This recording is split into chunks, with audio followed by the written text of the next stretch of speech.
SBT Entrevista. Oferecimento Icatu Seguros.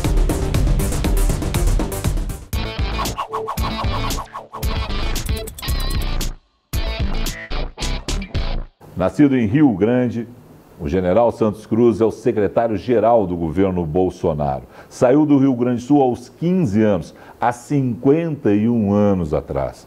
Um menino naquela época. Por que o senhor saiu do Rio Grande do Sul? Bom, naquela época tinha que conseguir uma saída de vida. Era o momento de definir a vida, a saída profissional, etc. E o Exército era uma das opções. Por que Campinas e não o Colégio Militar de Porto Alegre? Porque eu não tinha, naquela época, não tinha as condições legais que o colégio aceitava seus alunos, né? Então, eu me submeti a um concurso público, passei no concurso público e fui para Campinas. Por que a opção pelo Exército? A opção pelo Exército é uma história um pouquinho mais longa. Em primeiro lugar, a atração pela atividade militar. E também era um momento de vida difícil, que tinha que encontrar uma saída. E eu falo sempre que meu casamento com o Exército foi um casamento por interesse e depois eu descobri que eu estava apaixonado.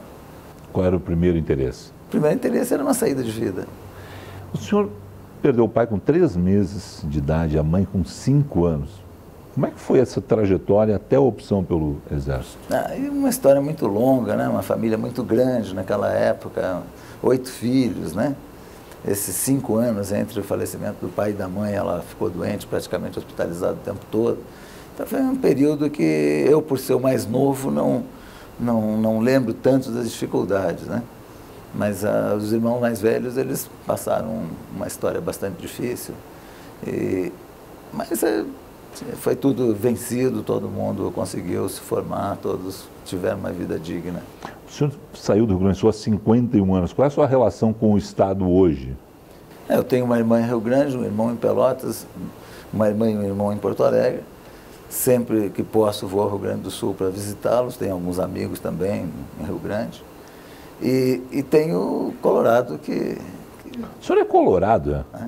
E manteve isso a vida inteira. Por onde passou, Congo, Haiti, São Paulo, Brasília, o senhor acompanha o Inter? Sempre acompanhando, com momentos de sofrimento, momentos de glória, né? O atual momento é de sofrimento ou é uma expectativa de glória para o senhor com a Libertadores? Estava sofrido até ontem. Ontem aquele 2-1 deu uma aliviada na tensão, né? O senhor acompanha de saber a escalação de times, de olhar noticiário ou simplesmente para na frente da TV na hora do jogo? Não, eu paro para ver o jogo, mas eu não consigo desligar porque o meu irmão é gremista fanático e não me deixa descansar do assunto futebol. O WhatsApp da família funciona nisso? Funciona. O momento é dele. Como é que tá? Nos 2 últimos anos aí, ele tem vantagem. Né? Em 2006, 2010, o senhor... Naquela época não tinha o WhatsApp, mas o senhor compensou isso? Ele está se vingando agora? Sempre que pode ele se vinga. Ministro, o senhor não é um cara que conhece o Estado, né? O senhor me disse que só foi uma vez, por exemplo, só a Gramado na vida. Né? O senhor é muito de Porto Alegre para Rio Grande, Pelotas para a Zona Sul, é isso? Como é que é? Quando eu vou ao Sul, basicamente é Porto Alegre, Rio Grande, para visitar os irmãos. E poucas vezes eu fui, 2 vezes eu fui a Santa Maria para palestra, né? Mas aí para o Exército mesmo? Mas aí foi profissional. Nunca fui para o oeste do Rio Grande do Sul a passeio, não. Como é que é a sua relação com o Estado do Rio Grande do Sul no que se refere ao governo do Rio Grande do Sul no posto que o senhor ocupa agora? Olha, nós estivemos no Rio Grande do Sul mês passado para assinar um contrato lá da conclusão da ponte do Guaíba, aquela segunda ponte. Então, eu vejo o Rio Grande do Sul hoje com uma situação muito boa. Também o governo anterior, também o governador, atualmente o governador também me parece uma pessoa muito capaz, séria, né? Então, isso aí facilita o nosso trabalho junto com o Estado. O senhor já se mostrou em entrevistas anteriores preocupação com a deterioração do Rio Grande do Sul para chegar nesse momento que está salário de funcionalismo atrasado, cheio de dívidas, né? Mesmo de longe o senhor acompanhava o Estado nessa questão? Eu lembro do Rio Grande do Sul quando era criança, adolescente, né? E também um pouco ao longo da história do Estado, com políticos influentes, com uma estrutura muito boa na parte de indústria, né? Na parte agrícola, um estado dos principais da federação, tudo isso, e depois você tem a fase onde o Rio Grande do Sul não tinha dinheiro, não tem dinheiro para pagar o salário dos seus funcionários. Essa é uma situação muito triste que mostra que o Rio Grande do Sul passou por um período de irresponsabilidade administrativa, né? Para chegar nesse ponto, um estado que é um dos principais estados da federação. Isso aí é muito ruim, isso é muito triste, né? Não só o Rio Grande do Sul, hoje você tem 7 estados no Brasil oficialmente com falência financeira. Isso aí é uma prova da falta de responsabilidade e da falta de eficiência dos mecanismos, né? Dos seus tribunais de contas, dos seus mecanismos de fiscalização. Republicanamente, tem alguma coisa que o senhor possa daqui fazer para auxiliar o governo do estado? Não, aqui a Secretaria de Governo, o que ela pode fazer é tentar coordenar alguma coisa, né, na área dos prefeitos, né, principalmente das prefeituras. Nós estamos trabalhando nisso. Agora, a parte financeira é uma parte extremamente difícil, não é aqui que se trata, é no Ministério da Economia. E os estados, eles hoje, municípios e estados, quase todos no Brasil estão com dificuldade financeira, e a União também. Então, quando você tem os municípios e os estados recorrendo à União, na realidade, o quebrado está pedindo socorro para o outro que está em dificuldade também. Isso aí, o ministro Paulo Guedes, que é uma pessoa extremamente competente, o ministério todo está trabalhando. Você tem que mexer no modelo federativo, né? As PPPs são uma alternativa. No seu guarda-chuva aqui no Ministério estão as PPPs e as PPIs, né? As parcerias públicas de investimento. Isso, de alguma forma, o Estado tem que olhar para isso? O Rio Grande do Sul tem oportunidades aí? Não, sem dúvida nenhuma. Esse acordo, nós fomos ao Rio Grande do Sul e também assinamos lá o acordo, o contrato para fazer a duplicação daquela estrada de integração do Rio Grande do Sul lá. Tudo no modelo de PPI. Então, eu vejo uma das saídas para o investimento nos estados essa concretização das PPI. O Rio Grande do Sul está sendo diretamente, não beneficiado, não diria beneficiado, mas está sendo privilegiado com uma dessas boas assinaturas de PPI. Tem outras, pode se beneficiar de outras, tem que olhar muito para isso? Isso é uma lista de obras públicas, de projetos, que hoje tem 69 itens. Alguns serão leiloados agora, brevemente, na parte de aeroportos, né?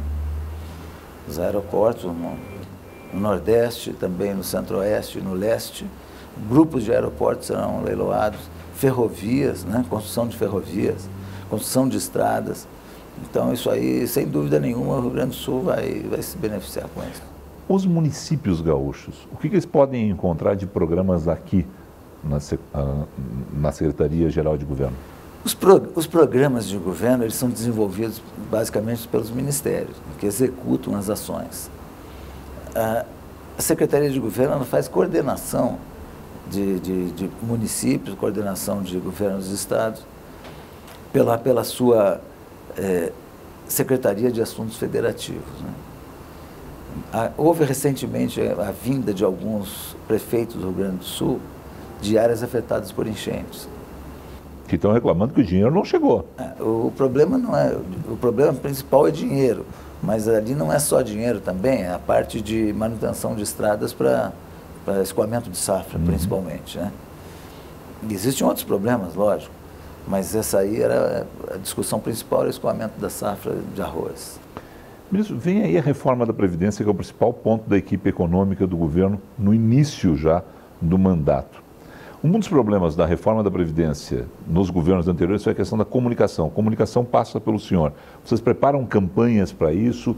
Como é que vocês vão comunicar as mudanças que vocês pretendem fazer na Previdência? Bom, eu vejo que o principal problema não foi a comunicação. É impossível, através de comunicação, você contornar uma proposta ruim, né? Não, você faz uma boa comunicação quando você tem um produto bom. Aí fica mais fácil também de fazer a comunicação. Ali, Anteriormente houve uma série de problemas. O assunto foi estudado, mas o governo na época tinha outros problemas que levaram a até retirar, não colocar em votação a reforma da Previdência. Agora, existe uma consciência da importância de fazer uma nova Previdência. Isso hoje é uma consciência nacional, hoje é um assunto que está acima dos partidos dos governadores, dos deputados. Essa é uma consciência, uma necessidade nacional. Hoje não é um assunto partidário. E a proposta está sendo aperfeiçoada. Eu acredito que vai ser uma proposta boa, que vai facilitar essa comunicação, e junto com essa consciência da necessidade, eu tenho muita esperança de que vai ser concretizada. Comunicação tradicional, rádio, TV, jornal, ou vai ser uma comunicação muito mais digital? Né? Qual o foco de vocês? Hoje, qualquer comunicação, ela tem que equilibrar isso aí. A comunicação digital está aumentando muito. A eleição que passou aí, que o presidente Bolsonaro foi eleito, mostrou que a comunicação digital superou, inclusive, a mídia tradicional. Né? A comunicação direta do cidadão com o seu candidato foi fundamental. A gente, no SBT, só para dar um exemplo, né? Nós somos uma TV aberta, hoje a gente é a maior rede no YouTube no mundo. O senhor já disse, né, recentemente que o senhor pretende mudar esse nível de comunicação do governo, EBC, outras empresas vão mudar. A ideia do governo é cada vez mais apostar no digital?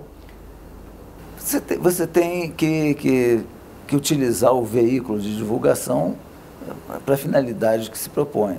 Por exemplo, quando você quer atingir o público na fronteira com a Amazônia, por exemplo, na fronteira da Amazônia com os países vizinhos lá, é o rádio, né?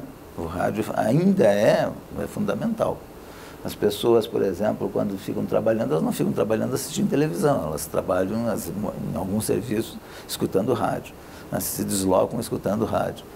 Então o rádio também é importante. Na televisão é muito importante, mas eu acho que tem que rever essa importância da TV, porque as televisões elas não conseguiram ser fundamentais na última eleição. E a comunicação digital ela se destacou muito no último processo eleitoral. Então, hoje a quantidade de celulares, todo mundo acessa o celular, a internet. Então, nós temos que reforçar esse setor dentro da EBC, dentro do nosso quadro de servidores. Né? O senhor tem conversado com o presidente Bolsonaro?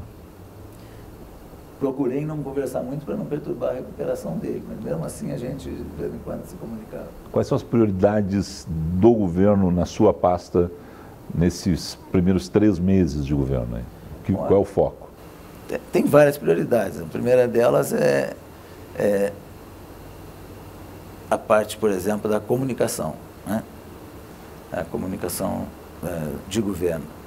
Nós temos a SECOM, a Secretaria de Comunicação, temos a EBC com um quadro de quase 2.000 funcionários, que é uma área onde se consegue ter uma melhoria de qualidade, estamos trabalhando para isso. Né? A parte de PPI é uma parte importantíssima que está aqui também, que se baseia em 3 pilares. A credibilidade de todo o processo, é um processo completamente limpo. Isso veio do governo anterior, é uma área que ela não tem as desconfianças naturais que se tem, infelizmente, no Brasil por causa dos acontecimentos dos últimos anos. É um processo limpo, a qualidade técnica do pessoal é excelente, né? E tem tido aceitação no mercado nacional e internacional. Então, isso aí é fundamental, a gente manter essa credibilidade do PPI para as novas privatizações. Essa é a área que o senhor vai cruzar, no caso aqui, com Salim Matar, lá no Ministério da Fazenda? Não, aqui não é só o Ministério da Fazenda, não. Aqui você tem que trabalhar com o BNDES, com a parte de estruturação de projetos, né? O projeto precisa ser confiável. O investidor privado ele tem que acreditar que aquilo ali foi bem estudado por técnicos competentes e que aquilo que estão oferecendo para ele, que estão dizendo para ele é verdade. Então isso aí é muito importante, essa credibilidade. Nós temos, vamos manter. Né? E tem outros setores também aqui, como a coordenação com prefeitos, com governadores. Os prefeitos do Rio Grande do Sul vão ter no senhor um ponta de lança aqui no Palácio Planalto. O senhor não é político, né? O senhor não pretende, o senhor não vai se transformar em político depois. Vai ser um ponta de lança de alguma forma, assim? Como é que vai ser isso? É claro que existe esse sentimento de bairrismo, né? O Rio Grande do Sul tem uma cultura muito forte, né? Tem desde o chimarrão, do churrasco, O senhor faz churrasco? Faço. Isso é bom. É? Chimarrão o senhor faz? Não, chimarrão, é como diz Gaúcho, é o filo dos outros. O senhor filo dos outros. Não sou de fazer. O ministro Onix, de outros que ficam... Está do lado aí, então é mais fácil. Agora, não adianta bairrismo nessa hora, né? Nessa hora a gente tem que olhar para todo mundo. Você tem áreas, por exemplo, o Nordeste precisa de uma atenção especial também. Não, o bairrismo aqui ele tem que ser de uma vertente positiva e não negativa de favorecimento, né? O senhor comandou tropas no Congo, no Haiti, percorreu o planeta, conhece problemas de carregar fuzil, né? O que é mais difícil? Tropa no Congo, Haiti, ou uma secretaria como essa, com tanto político batendo na sua porta e o governo precisando fazer tanta reforma? Sem dúvida, carregando fuzil era mais fácil, né? Até porque era uma profissão que eu exerci por 48 anos. Né? O senhor se surpreendeu com o convite para vir para cá, para esse posto? Não, chega um ponto da vida que você não tem mais surpresas, né? E você tem princípios que regem a sua conduta em qualquer atividade. A educação, o tratamento com as pessoas, a honestidade, né? Você utilizar 4, 5 princípios, a dedicação ao trabalho. Se você utilizar 4 ou 5 princípios, você sendo um sujeito normal, você consegue desempenhar a função. O senhor não serviu com o presidente Bolsonaro, mas o senhor competiu com ele em pentáculo militar. O senhor ganhou dele, perdeu dele, como é que era isso? Não, é mais ou menos no mesmo nível, né? Inter e Palmeiras, como é que vai ser? O senhor vai mandar um recadinho para ele no WhatsApp? Como é que vai ser? Primeiro a gente espera o resultado, né? Depois... Se o Inter ganhar... Se ganhar, a gente... Manda um recadinho. Se perder, fica quieto. E vai vir recadinho dele? Espera, né? Espera para ver o que vem, não reage também, porque perdedor não inventa, né? Mas o senhor imagina que venha recadinho dele, tem isso no governo, se essa coisa do... Palmeiras está com timão, vai vir... Não vai ter flauta? Não tem muito problema, não. Ministro, obrigado ao senhor. Sucesso na missão. Muito obrigado.